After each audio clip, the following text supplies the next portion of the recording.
Okay. Good morning, Mishpachah. Good morning. Good morning. How are you? First things first, we always want to start off and simply say that there are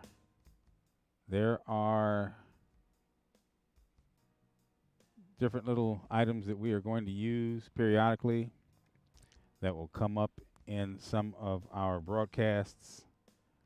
And with that, we want to say it's fair use. Federal law allows citizens to reproduce, distribute, or exhibit portions of copyrighted motion pictures, videotapes, or video discs under certain circumstances without the authorization of the copyright holder.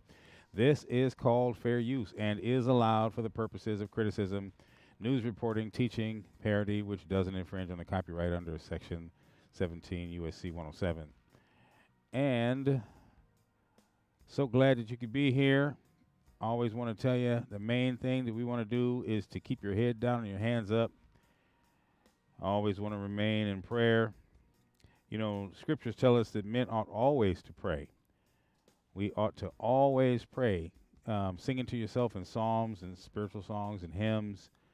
And so that's one of the things that we try to do all the time. And I tell you, it is so hard to, in these last days, stay prayerful.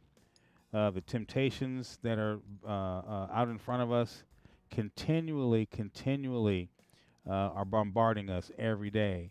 And we always have to maintain a position of staying in the scriptures and making sure that we search these scriptures daily and that we use them as the guidepost for our lives. Because I'm going to tell you, our enemy who is out there does not have anything good for you. It does not have your best interest at heart. And so I just wanted to come in here and say that to you, and so that we can continually maintain a position of staying prayerful and keeping the Father out in front of us. So I just want to say hello, Mishpachah. How you doing?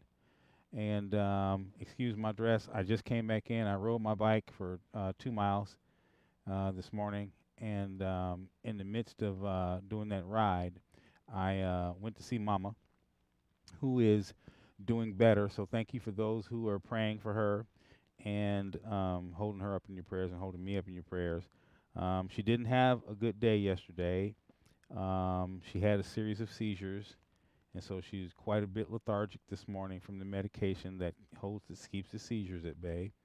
But I'm in that position. I was talking to someone earlier and was telling them that I'm in that position where um, I'm not emotionally ready, but mentally I am ready for whatever's going to happen with Mama. Mentally I'm ready because it's not going to derail my train. I'm not going to want to commit suicide or oh, my mama's gone, I don't want to live no more. I'm not doing that. Now emotionally, I'm going to be broken. I can tell you now, I'm going to be broken because just talking about it gets me there already. I'm starting to well up. So, but mentally, my life has to go on. I have to keep my boots on the ground and I have to stay focused and prayerful because that's one thing that the enemy wants is to derail our train. He wants to use anything he can to get you off. And if you ever lose your faith, you're lost. I was studying with a group last night. This new group I study with.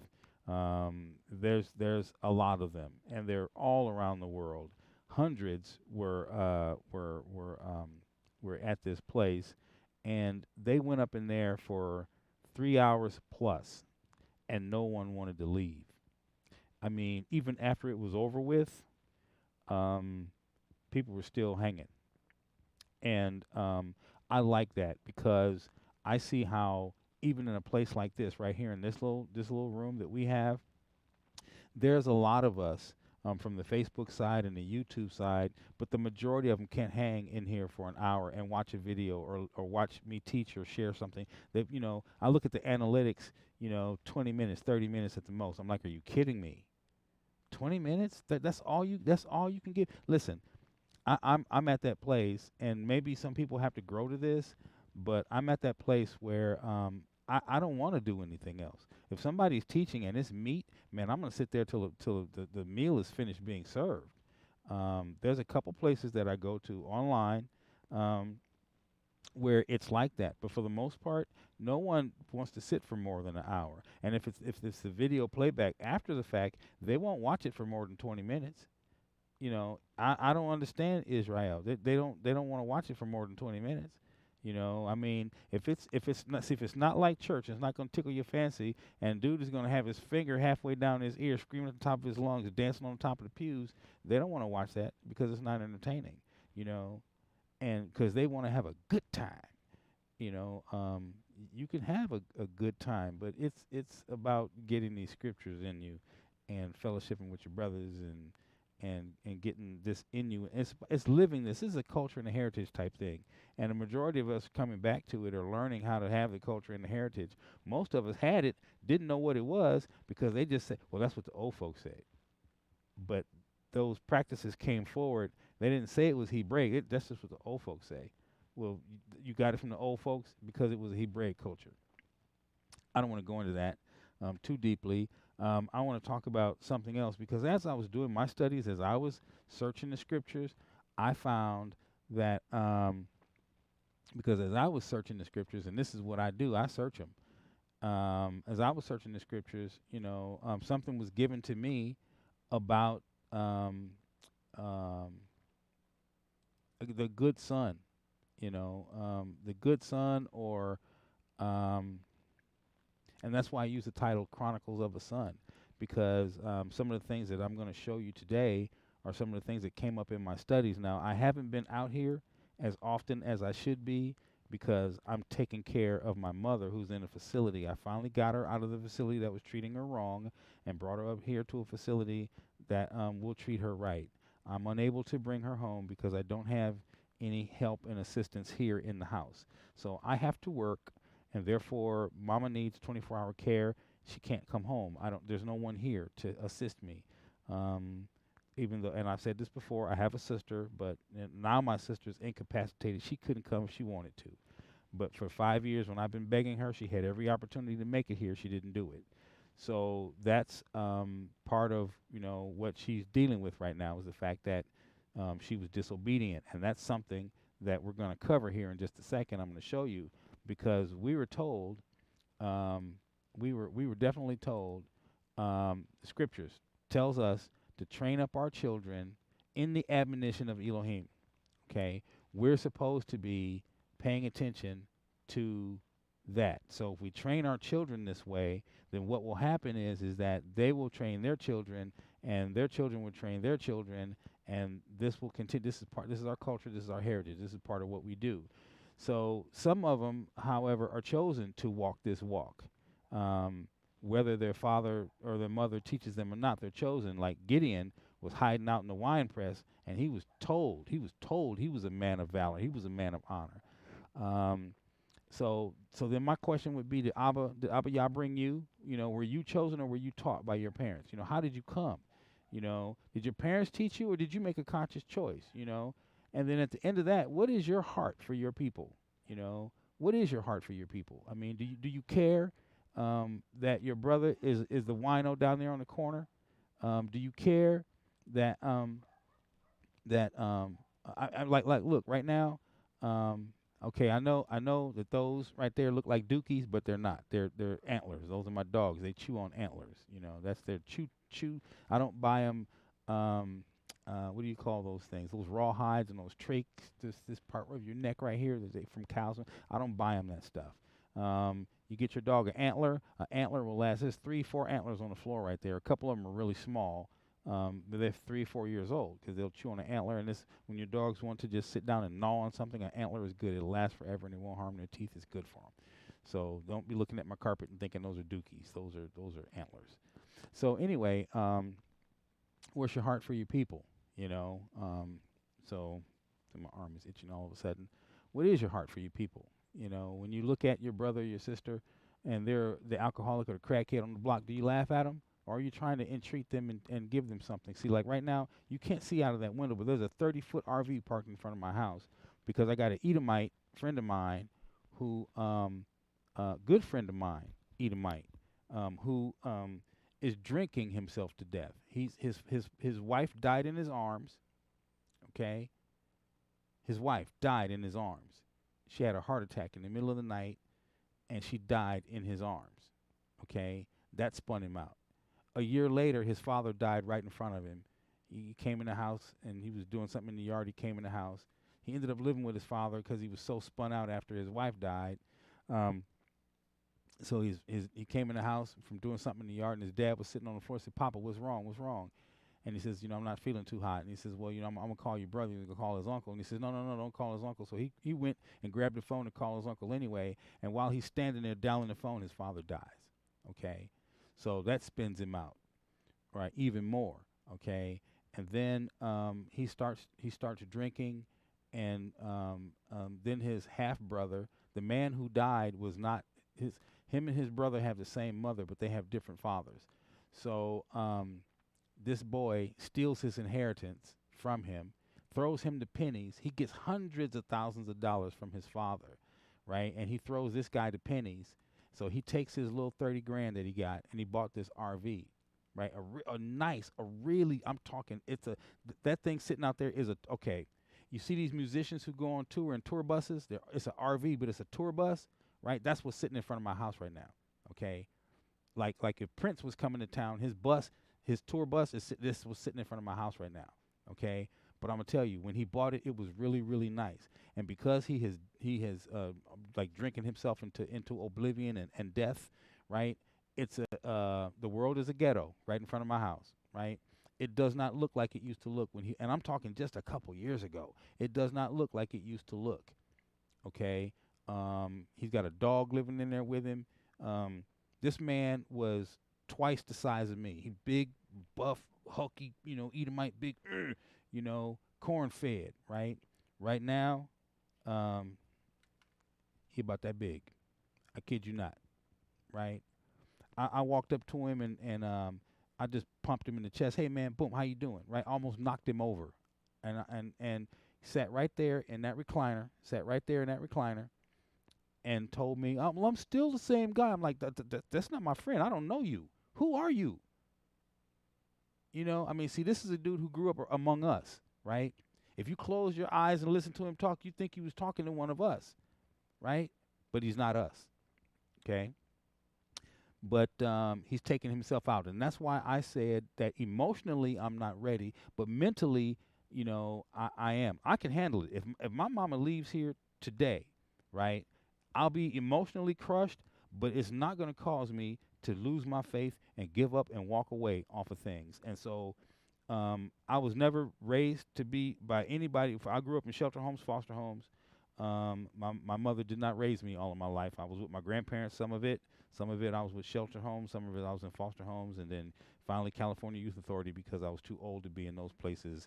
When you get 16, 17 years old, you're an adult, and if you've experienced working in the world and had some sex or whatever, they don't want you to be around these little kids because you're more of an adult. So there was no place for me to go except for me to go to the junior prison for the last 2 years of my teenage life before I got out to be an adult and walk out in this world on my own.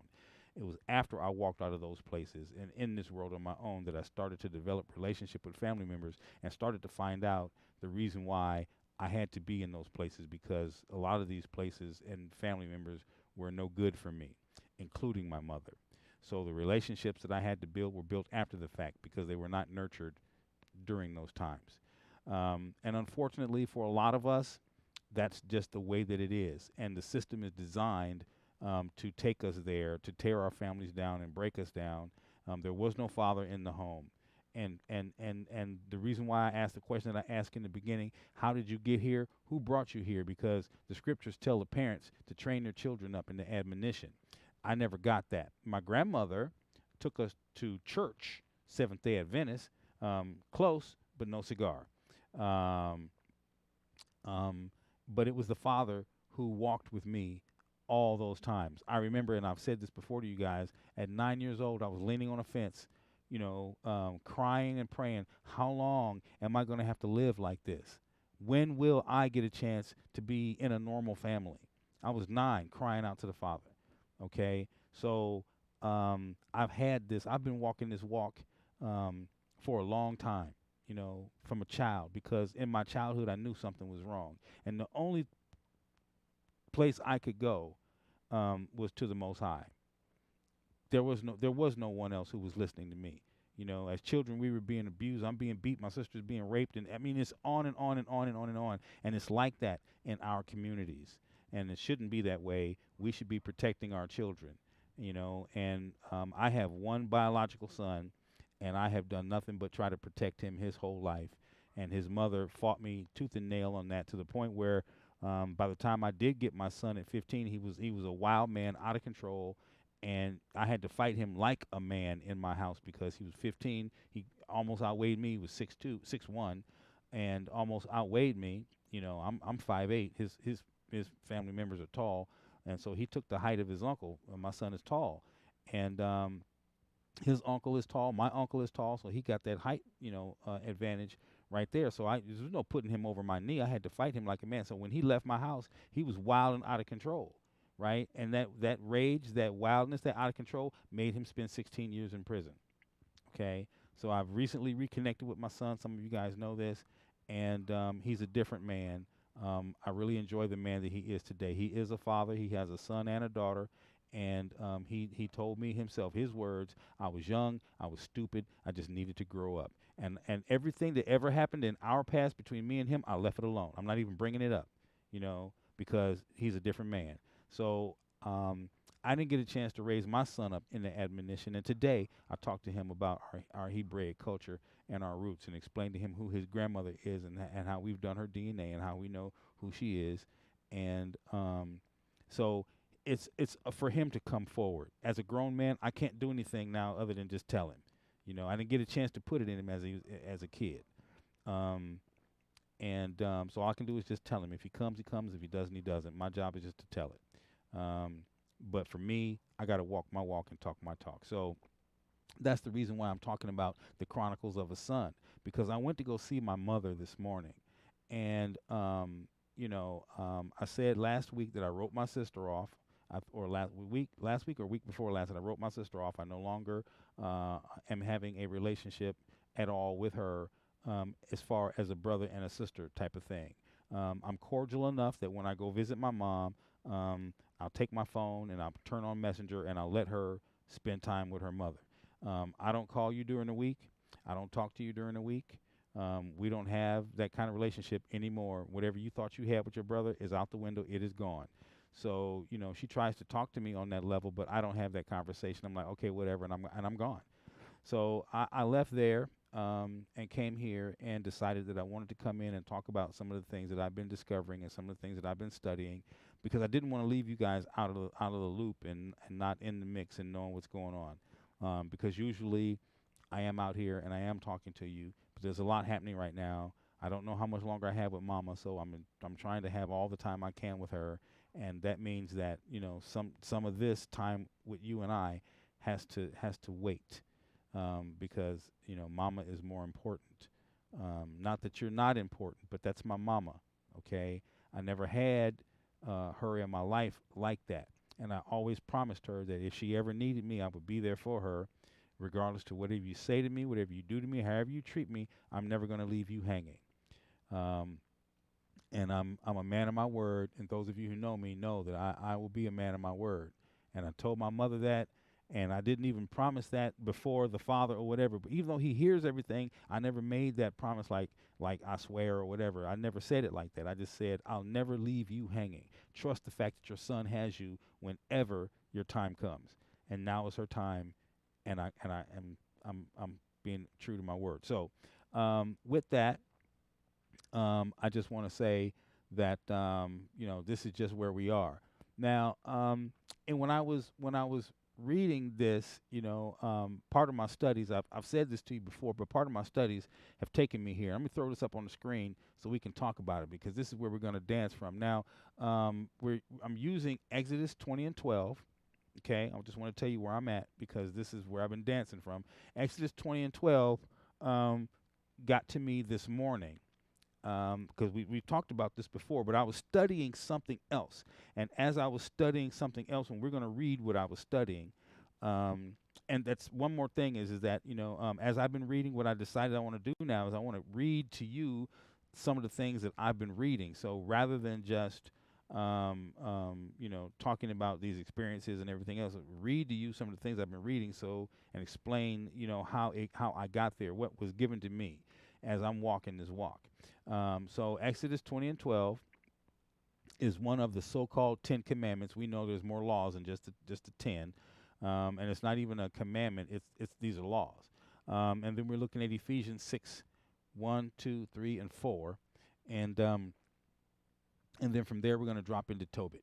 Okay, so first off, let's talk about this. All right, so now I have this pulled up in my eSword, and I have it pulled up in the Hebrew Israelite Scriptures also. That's done by Kai Yeshua.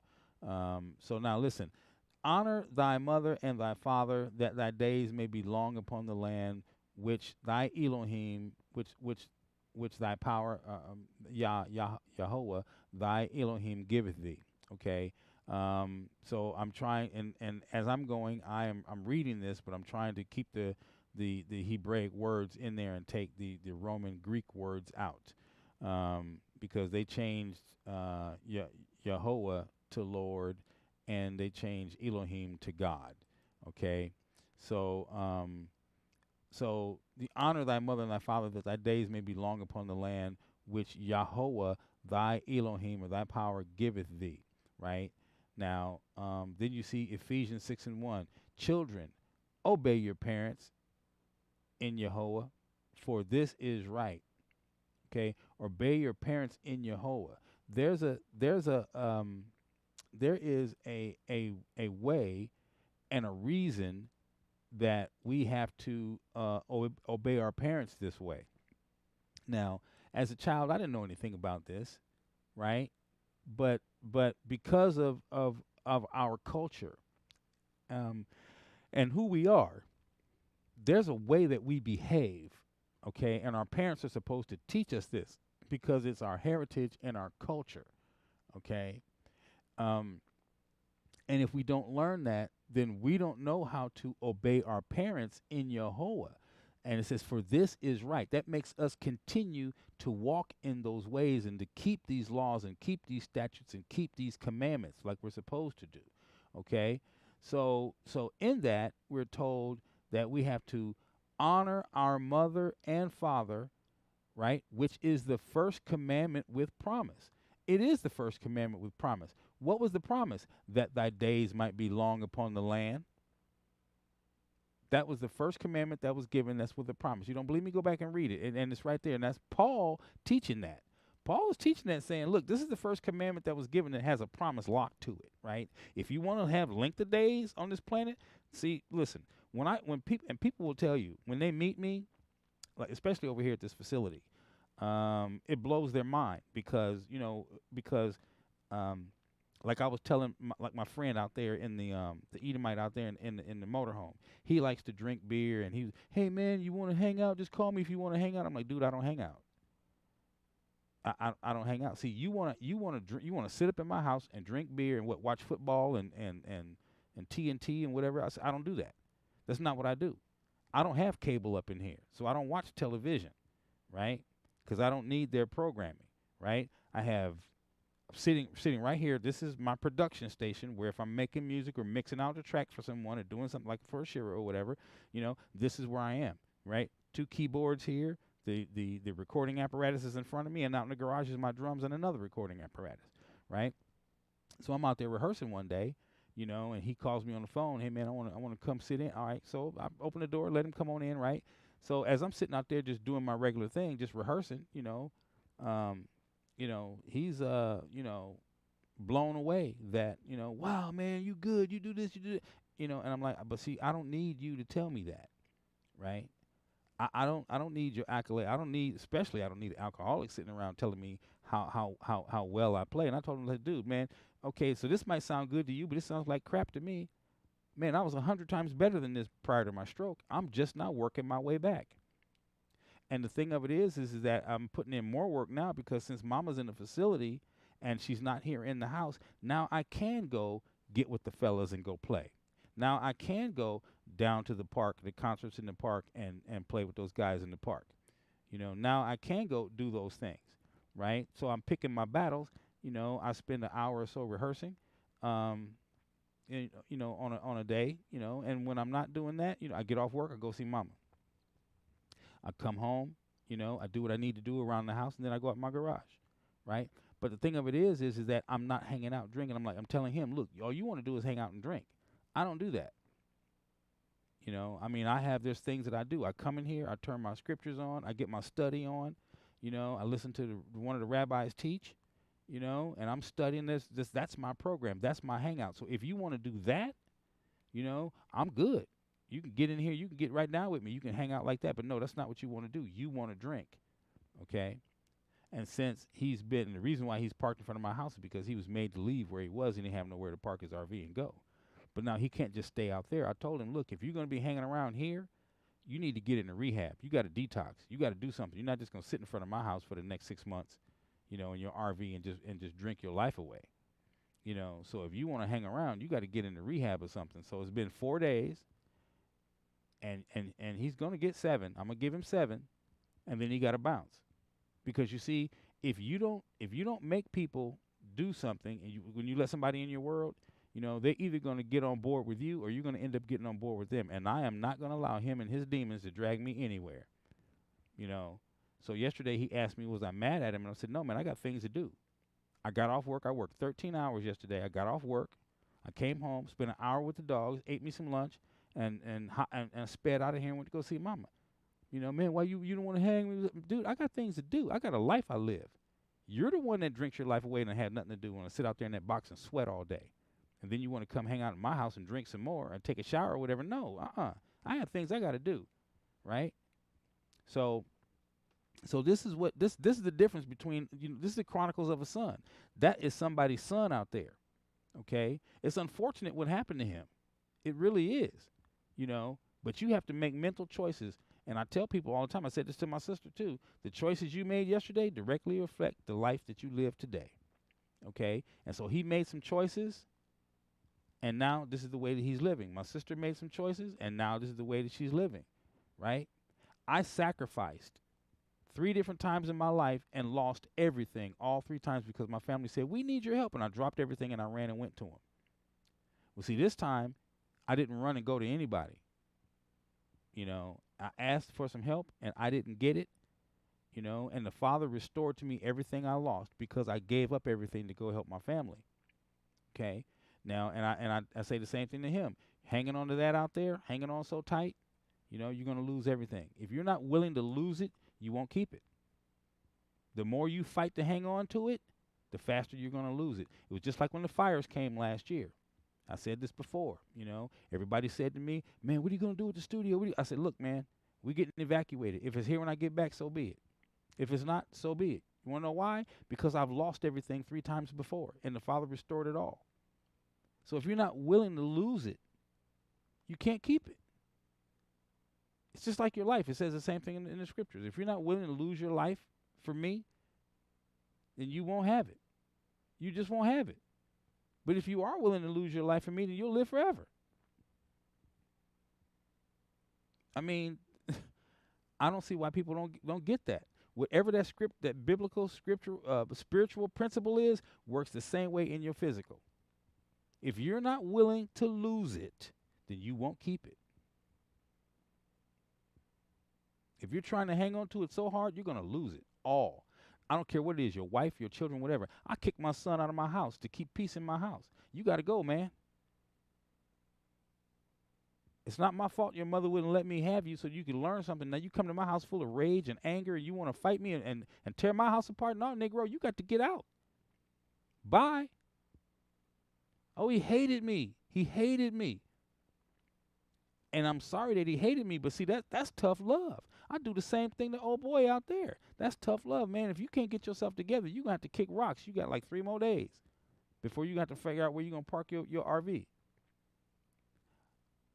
I said to him, I said, don't have your RV looking like it's a piece of junk in front of my house. It's a it was really nice. It was. And I told him, you spent 30 grand on it. It's gonna take that much to fix it now. You got a good looking rolling piece of junk. Nothing works in there. I mean, it's bad. So what does a son do? These are the chronicles of a son. That's somebody's son out there, right? And I got to talk to you like I'm your dad. When I'm your friend, I have been telling him for years when his wife first died, look, man, why don't you come and hang out with me? He would call me in the middle of the night and wake me up. Man, I don't know, man, I don't know. I would get up and know I have to be up and go to work. I would get up and I would be on the phone with him because I didn't want to get the call saying that he had smoked himself. So if I had to be that intervention, because that's the kind of guy I am, I will drop everything for my family and my friends, and I will run to your aid. But when I cut you off and tell you that, okay, enough is enough, you can't get mad at me because I gave you everything I could give you. And that's family and friends. I've done that for both. So I cut my sister off. I'm not heartless. Like I said, I tell people over at the place, I'm not heartless. This is what I do. I keep my head in these scriptures, and I don't have anything else to talk about. There's nothing else. We don't talk football. We don't talk basketball. I'm not socially engineered like that. I'm scripturally engineered. All I want to talk about is the scriptures. Only thing that even matters to me is my life and my walk. And now that I know who I am as far as these scriptures are concerned, it's even more so. I was already like this. I'm telling you, at 9, this is what I did at 9. I come from a long line of preachers and musicians. I didn't know nothing but this. And it wasn't that I wasn't even raised in church. I wasn't raised in church. I didn't grow up in church because I always had a relationship that far outweighed what was happening in church. And people couldn't understand it because they would leave church and see, because church was over. When they left, it was over. But it wasn't for me. From a child, it was always my lifestyle. I always had a Bible. Always. Always kept it. People see me walking down the streets of LA with my Bible in my hand. I'm 19, 20 years old. Who does that? I was going to LACC with my Bible in my hand. Los Angeles City College. With my Bible in my hand, riding the bus, reading my Bible. Walking from my house to my girlfriend's house with my Bible. Sitting over at her house, hanging out with her and her mom, reading my Bible. 19, 20, 21 years. Who does that? Nobody. Not anyone that I know. But I'm just saying that's always been my lifestyle. I never, even when stuff was getting stupid in the hood and, I was trying to, look, man, I live on the block too. I'm down with this, man. Look, you going to school, you carry your bike, you got your bike, get back in the house, man. We ain't trying to, we got this. Go in the house, man. The fellas wouldn't even let me get out on the block, And that's grace from the Father, Because, man, you go to college, man, you a little church boy, you ain't, man, go back in the house. We got this, man. We got this. We know you down. We know you good, but we're not going to let you do. Listen, we might need you one day to help get us out of jail or something. So you stay in school and stay in church, and we got this. You go do what you do. On the streets of L.A., that's what the fellas did. And I never looked back. I was like, really? Really? I can't even protect my hood. I live here, too. They was like, yeah, we know you good, but we're not gonna let you. You go in the house. First time I tried to sell some drugs on the block, I'm just trying to get me some money, whatever. Trying something. I said, man, what are you doing? What are you doing? Man, you need some here. You need some here. Go in the house. I'm like, okay, I couldn't even, and the Father set it up that way, just like, he wouldn't even let me. And I would see them, somebody on the block all crashed out, high or whatever, I would stand there and pray for them. you know. And that's the things that people noticed, and that's what they see. And I still walk that way today. Everywhere I go, you know, I'm over at the nursing home, you know, saying the same thing, you know, talking to the nurses, admonishing them. You know, you want to have length of days on this planet? Honor your mother and your father. Take care of your parents, you know. Be the kind of son that I am. I'm not trying to blow my horn, but you guys see me. I'm here every day visiting my mother, you know, and they admire that because there's people in there that don't even get any visits. I walk around and visit those people and say hi. And, you know, when mama's sleeping, you know, I go visit some of the other people. You know, they don't see anybody. They know me, and they're like, "Hey, buddy, how you doing?" I'm like, "Hey, how you doing?" I'm not going to say their names because it's not necessary here, but, you know, men and women who don't get those visits. So that's what we should be doing. And that's who we are, Israel. We're supposed to be, you know, carrying this love to the world. You know, we're supposed to be loving everybody like this, you know, and that's what I do. I take it to them and I share it with them, and because I don't have any other conversation. I'm not going to give you any other conversation, whether you're an alcoholic out there or whatever you are in my world. So, um, let's talk about this some more, right? So it says, honor thy mother and thy father, for which is the first commandment with promise. Ephesians 6:3, that it may be well with thee, and thou mayest live long on the earth. 6:4, and you fathers, provoke not your children to wrath. Don't provoke them to anger. Bring them up in the nurture and the admonition of the Elohim. And the Bible says of your God. But bring them up in the admonition of Jehovah. You know, teach them who the most high God of the universe is. Bring them up in the admonition of Jehovah. Okay? So I got to that because I was studying the book of Tobit. Okay? And I want to read this and talk about it because this is Tobit was every time he saw a Hebrew or Israelite, this is during a time when they would just kill him in the streets and leave him dead. Okay, they were living in Nineveh. These were Hebrews in Nineveh. This is why Jonah was told to go to Nineveh, which is was a part of the northern kingdom, and Jonah was from the southern kingdom, and they weren't getting along. Okay, so you know the house of Israel was split in two. There was the northern kingdom and the southern kingdom, right? And the northern 10 tribes had gone away from the worship of the Father. They wouldn't even go down to Jerusalem anymore and go to the temple. Their king had built them 2 golden calves and said, you don't have to go to Jerusalem. You can stay and worship up here. And they had gotten so sideways and so wicked that the kingdom was split in two, and they warred against each other. Okay? So the southern kingdom was keeping the laws, statutes, and commandments, and the northern kingdom wasn't.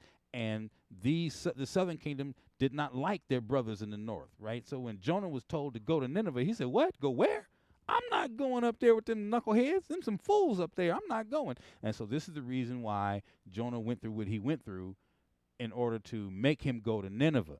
Because the father said, you know, got to take this word to him. Before I put the smack down on him, I got to tell him, you know, before I put the smack down on him. So you got to go tell him for me. And Jonah said, I'm not going, because they you know, they were against each other. So this is kind of the scenario that we're looking at here with Tobit, who in the time of Enemasar,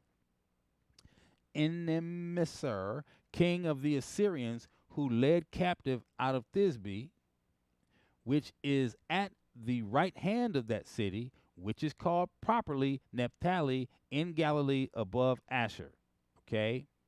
I, Tobit, walked in all the days of my life in the ways of truth and justice, and I did many alms deeds to my brethren and my nation, who came with me to Nineveh. Okay, in the land of the Assyrians. So they were taken captive. Tobit was taken captive, right? That's what it says right there. He was led captive out of Thisbe, which is at the right hand of that city, which is called properly Naphtali. So Thisbe is right next to Naphtali in Galilee above Asher, right? So they walked he walked all the days in the ways of the truth and justice. He was taught to be he was taught in his Hebraic ways. He knew what his culture and his heritage was. He said, and I did many alms deeds to my brethren and my nation who came with me to Nineveh into the land of the Assyrians. And when I was coming to mine own country in the land of Israel, being but young, all the tribe of Naphtali, my father, fell from the house of Jerusalem. Right? So all the tribe of Naphtali fell from the house of Jerusalem, which was chosen out of all the tribes of Israel, that all the tribes should sacrifice there. See, they were supposed to go from the north down to Jerusalem and sacrifice and have their feasts and everything in Jerusalem, right? Where the temple of the habitation of the Most High was consecrated and built for all ages. Now all of the tribes were together. Now all of the tribes which together revolted, and the house of my father Naphtali sacrificed unto the heifer Baal. Okay? Now, I just told you, 2 golden calves. You have to go read this for yourselves. The king built 2 golden calves and told everybody they don't have to go down to Jerusalem anymore, that they could worship right there. Okay? Let's look at this. Let's look at this a different way. Okay? Let's look at this a different way. All right, here's something we're going to do. Let's look at this a different way. Okay? Now, the book of the words of Tobiah, the son of Tobiel, the son of Ananiel, the son of Aduel, the son of Gabael, the son of Asael, of the tribe of Naphtali. So this is the tribe of Naphtali, who in the time of Enamasar, king of the Assyrians, was led captive out of Thisbe, which is at the right hand of that city, which is properly called Naphtali, in Galilah, which is Galilee, above Asher. Okay, now we're reading. This is the Hebrew Israelite scriptures. This is done by Kai Yeshua. I, Tobiah, have walked all the days in my life in the ways of truth and justice, and did many alms deeds to my brethren and my nation who came with me to Nineveh into the land of the Assyrians, and when I come in my own country in the land of Yisrael, being but young, all the tribe of Naphtali, my father, fell from the house of Jerusalem, which was chosen out of all the tribes of Yisrael, that all the tribes should sacrifice there, where the temple of the habitation of the Most High was consecrated and built for all ages. Now, built for all ages means from now on. That even means today, all ages. That's from now on. That means that had our forefathers not fallen away, and we would not be taken captive and living under these curses right now, scattered to the 4 winds, for all ages means that right now we would be there doing the sacrifices, because it's built for all ages from now on. Okay, it's not even going to change. When the Most High reestablishes everything here on this earth, it's still going to be right there, because it was built and consecrated there for all ages. All ages, not just this age, not the age that was, but even the ages to come. So it's there from now on. Now all the tribes which together revolted, and the house of my father Naphtali sacrificed unto the heifer Baal. Okay, you see this. Now Jediah Melech has taken the scriptures and taken all of the names, places, and faces and put them back into the Hebrew. That's why this doesn't look like the E-sword over there. You're seeing words and names, Jerusalem, okay, Yisrael, okay, Ninweh, not Nineveh, but Ninweh, Galilah, Galilee, Tobiah, right? My people who are called by my name, his name is in their name. Yah, Tobiah, Yah. His name is Yehovah, right? I got it in here somewhere. You're going to see it. There it is right there. Look, Yehovah right there. That's his name, Yah, Y-A-H. The Tetragrammaton, Y-H-V-H. Okay? So, I don't want to go into that. All right? We're going to go later into something like that. Now, all the tribes which were together revolted. 6, but I alone, him by himself, went often to Jerusalem at the feasts, as it was ordained unto all the people of Israel by an everlasting decree. Everlasting means it's not going to end. It's going on now. It's an everlasting decree, having the first fruits and tenths of increase, which was shown. Okay, stop. Let me take that back. Having the first fruits and tenths of increase, right? He's taking his tithes and offerings. That's what's going on here. with that which was first shorn, and them gave I at the altar of the priests of the children of Aharon, right? Not Aaron, Aharon. Okay? The first tenth part of all increase I gave to the sons of Aharon, who ministered at Jerusalem. Another tenth part I sold away, and went and spent it every year at Jerusalem. Right? So he took that other tenth part and he sold it, and then he went and spent it in Jerusalem. Right? And the third I gave unto them whom it was meet. Right? So the other part he gave it to the people who needed it. That's what that whom it was meet means. They needed it. As Deborah, my father's mother, had commanded me, because I was left an orphan by my father. Why? Because his daddy ran off to do something else. Furthermore, when I was come to the age of a man, I married Kaanah of mine own kindred. Of her I begot Tobiah. Okay? Of mine own kindred means I married a Hebrew. She was just like me. He didn't marry out of his nation. He married within his nation. He married an Israelite. Okay? And when we were carried away captives to Nineveh, all my brethren and those that were of my kindred did eat of the bread of the Gentiles. They started to behave and become like the Assyrians. Okay? So you got Hebrews. That happens today. That happens today. Listen, are any of us running around here? I can say yes, because there are some of us running around here. I can say yes to this because our brother Asherah is has the Hebrew Israelite garments, right? So he and his family and they're making the garments and they're dressing, and as when they walk around in Israel wearing the garments, people recognize them and know who they are. They wait a minute, hey, you're the Hebrews. When did you guys get back? Are you all back? They know who we are.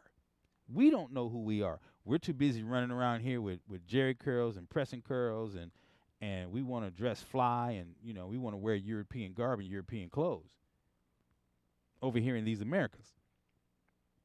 Okay? But when we go other places, the people all around the world, when they see us in our original garb, how do we know? Because it's on the walls of Egypt. When we were captured, when the Hebrews were in captivity in Egypt, you can see what they look like. You can see what their garments were. And so my brother went and took notes, and him and his family started making those garments again. And now when they go over to Zion and they do their feasts and their festivals in Jerusalem 3 times a year, just like we were commanded, and they're doing it, and they're over there, and he Seek Zion. You can search it out on YouTube, Seek Zion. You can find Seek Zion on Facebook. And when you see them, they're walking around and as soon as they started walking around in the land wearing those garments, all of those Arabs over there knew who they were. Immediately said, "You guys are back. When'd you get back? Are you all here?" He says, "No, we're not all here, but we're coming." So this man knew who he was, right? They started to dress and look and act like the Gentiles. That's what the scriptures say. Okay? So he said all of his brethren did eat the bread of the Gentiles. They started eating hog. They no longer were eating with the way it was supposed. He said, "But I kept myself from eating." 11. I kept myself from eating because I remembered Elohim with all my mind. The Greek translate the heart, the mind as the heart. Okay? But your heart doesn't know anything. Your heart is just a muscle, and all it does is pump blood. Your brain tells your heart to continue to pump blood. If your brain stopped telling your heart to pump blood, then you would die. So the Greek has a translation of the mind being the heart. But the heart doesn't know anything. I know your phone number by heart. No, you don't. You know it by your mind. Your heart doesn't know anything, right? But because your emotions and your cognitive abilities are associated or have been associated with your heart, that's that figure of speech. That's that soliloquy. That's those terms that people have used. He says, "I remembered with all my heart, and the Most High gave me grace and favor before Enemasser, so that I was his purveyor." You have to look up and see what a purveyor was. So I was his purveyor. He said, I was the one who made sure that he was that his sustenance was taken care of. I was the one who made sure that um, that everything that he needed was supplied for him. I was his supplier, in other words. His surveyor is his supplier. So that's what he's saying right there, that he was Master's supplier for whatever that it was that he needed, whether it was his food or whatever. It was his supplier. So I went into Madai and left in trust in let me see. And I went into Madai and left in trust with Gabael, the brother of Gabriah, at Rages, a city of Median, a city of Madai, 10 talents of silver. So he left 10 talents of silver with Gabael, whose brother is Gabriah, okay, at the city of Rages. He left 10 talents of silver. Now, when Enamaster was dead, Sennacherib, what they would say, Sennacherib, his son reigned in his stead, whose estate was troubled. So I could not go into Madai. So as soon as he began to reign, right, he started having problems, wars or whatever was going on with him. This man couldn't travel freely in and out of the city.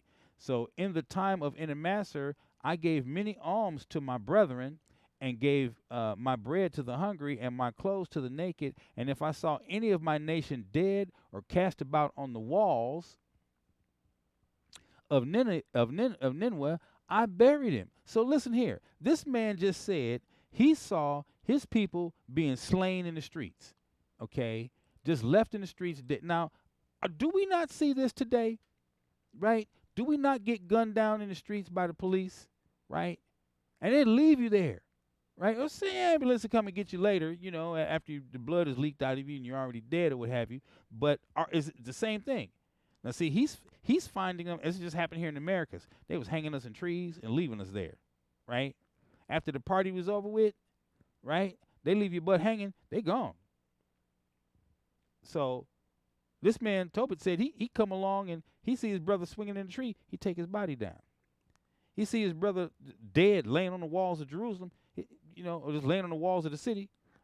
He take the body down, right? He find him laying dead in the street, you know. He grab him up real quick and take him and you know, and give him a proper burial. This is what he was doing for his people, you know.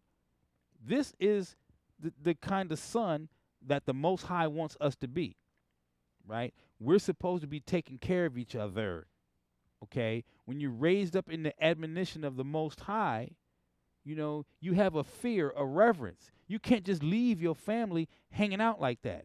And for those of you who do, you got yours coming. Your comeuppance is coming, okay? When you turn your back on your family, what's coming to you is not going to be good. I don't care if you don't like this right now. This is not about you liking me or whatever. I don't care how you feel. It don't matter. This is not me. Scripture's talking, okay? Where's your heart for your people? Your mama, your daddy. If you have a heart for your people, you will honor your mother and your father. You're not going to leave them just hanging out there. Listen, like when my sister says to me, I sure wish I could be there for you right now. See, I don't believe none of that. I don't care what you wish. I don't believe it because I know how I am. I drop everything. Every time if my family call me, excuse me, and some of you who know me know this. When my niece got in trouble, I dropped everything and went and got her. See, that's what my family doesn't understand. When I'm speaking to them in this fashion, oh, why you got to be so angry? Why you always got to act like you know so damn much? But you see, listen to what I'm saying to you. You don't do what I do. You don't do what the scriptures say. The scriptures say you're supposed to drop everything and go get your family. This man right here, putting his life on the line, just taking dead people off the street. They're already dead, right?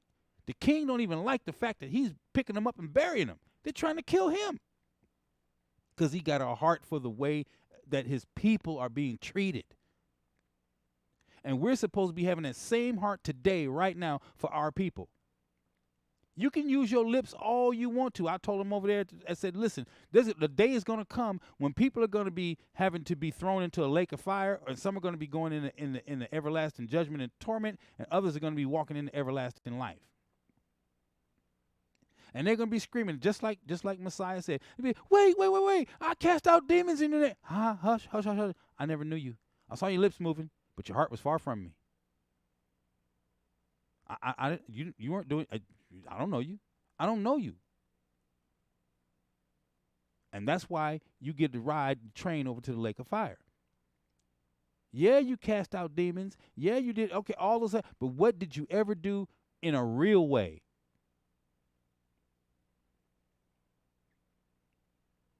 And did you feed any sick? Did you clothe any naked? Did you feed any hungry? What did you do? Or did you just say, "Oh, well, yeah, I just wish I could be there with you, but I can't right now." So your part is over there with them in the lake. And so I was telling people, and I always tell people, read 2nd Ezra 7, chapter 7, 21 to the end. Read it and find out what happens to the soul when it leaves the body. See, I'm not at that point of telling people anything any more than that. Because if you read that, if that's not enough to scare you into getting your act together, then nothing I can say will. Because when your soul leaves your body, you're told you got 7 days strolling around on this planet. And what happens to you in day 1, day 2, day 3, day 4, day 5, day 6, day 7? By day 7, you're going to your chamber where you're going to sit until the resurrection happens. Some people are going to sit in total abject darkness with their keeper, which is going to torment them until that day. And some people are going to sit like Lazarus in comfort until that day. Read Ezra. Read it. I don't care if you believe me. Read it for yourself.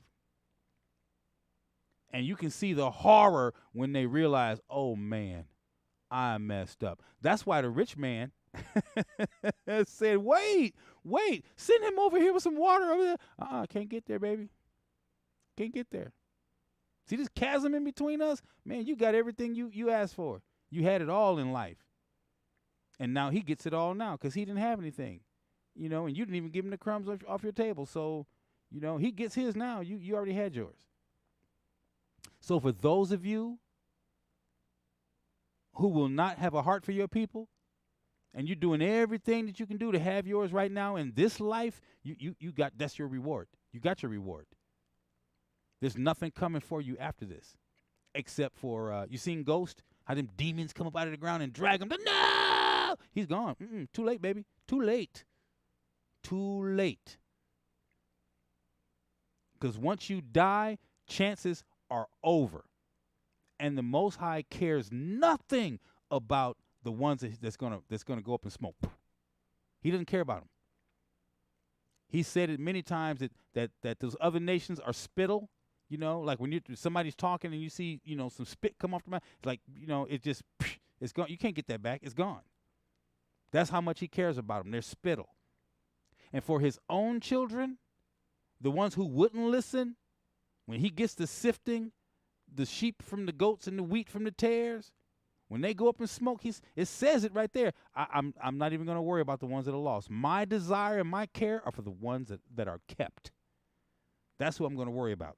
So if I have, I'm trying to see what I could use here. I got some, well, I can't use those. But anyway, if I have a handful of M&Ms, and I'll use this for an example because people do this.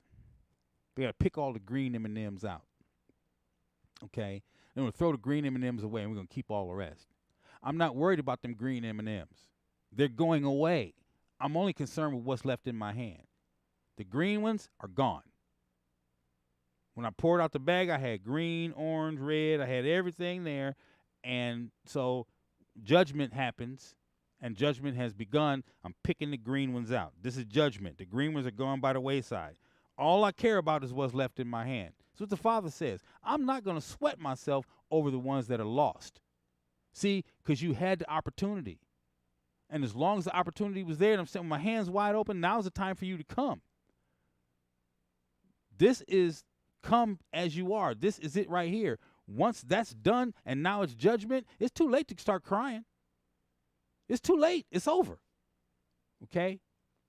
So these brothers, he said that whenever he found someone, he buried him.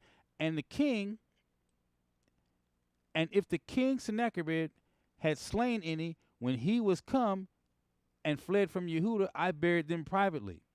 Right? For in his wrath he killed many, but the bodies were not found. And when they were sought for of the king, so he says the king is killing them, and he didn't even bury him. And then he come back and find out that all the bodies of the people that he killed, he was killing Hebrews.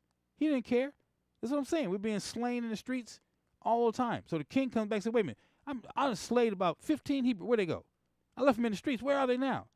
And then one of the Ninevites went down and complained of me to the king. So then he got a snitch. A Ninevite went down and snitched on him and told the king that Tobit was the one that was doing the burying. That's why the king couldn't find the bodies.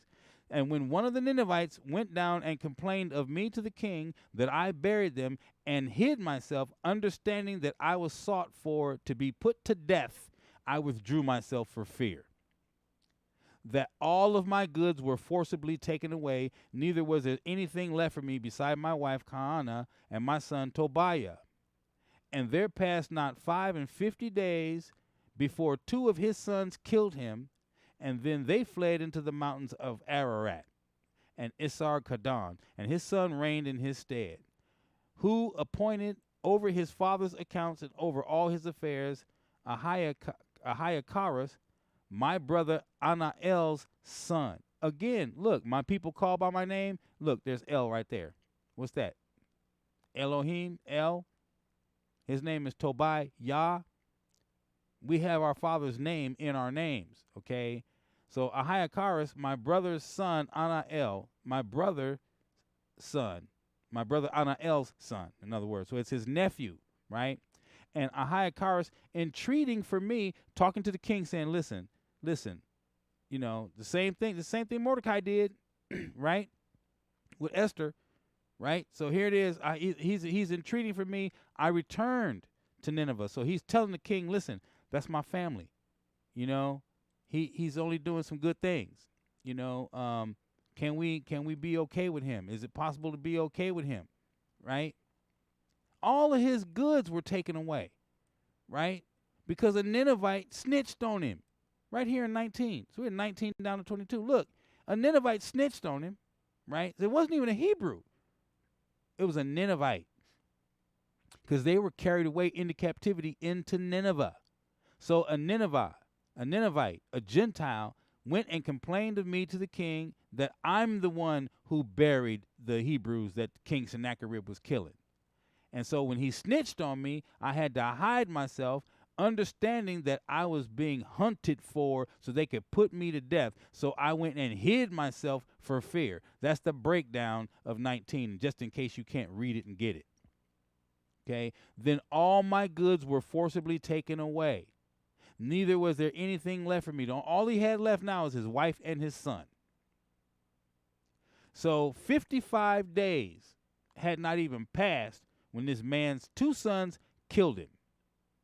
That's how evil and wicked he was. His own sons had to put him to death. Okay? This is the father protecting his children, his seed. Now listen, they were disobedient. They had to go into captivity, but you still had some in the land who were trying to walk the walk and talk the talk. He was trying to be the good son. He was continuing to be the good son and doing that which was necessary of his heritage and his culture, right? Even though it might cost him his life, he still kept taking care of his people. He wasn't leaving them in the streets to, you know, for the birds to peck their skin off and whatever, you know. Listen, so his nephew goes and talks to the king on his account, and Ahiacharis, entreating for me, I returned to Nineveh. Now, Ahiacharis was the cupbearer to the king, and he was the keeper of the signet. What is a signet? Whenever the king writes a letter, he had a wax dropped on it to seal it, and he pressed his signet or the mark of the king into the wax. That way, when the whoever received it knew that it was coming from the king. He was a steward and an overseer of the accounts. This is the same thing that happened. Same thing that happened. Who this happened to? You see who this is? Who did this happen to? Didn't this happen to Joseph? Didn't Joseph get this kind of power in Egypt?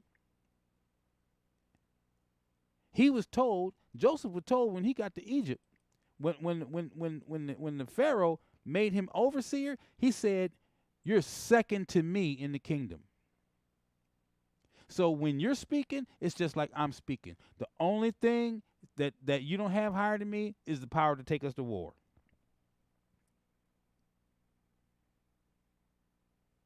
You run everything else except this part. I got this. So here's this man's nephew being placed in that same position up there in Nineveh with the Assyrians. Okay? Being placed in that same position up there in Nineveh with the Assyrians. Right? So he is the overseer of everything. And Esar-Haddon appointed him next unto him. The king said, "You're next after me, it's you." And he was my brother's son. Okay?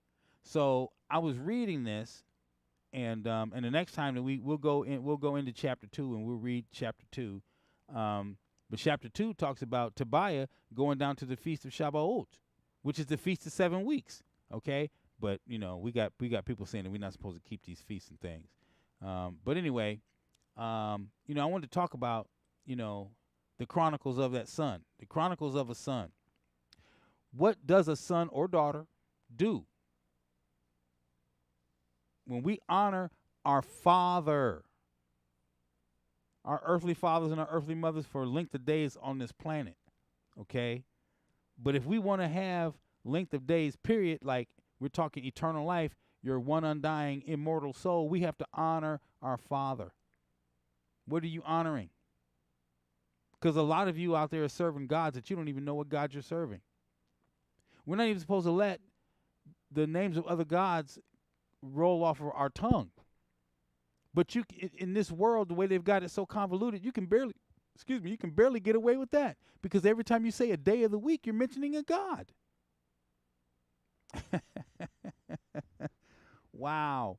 Like I was tripping on something I had discovered, and I didn't know that Thursday, which is the name of a god, is Thor's Day. That's where it comes from.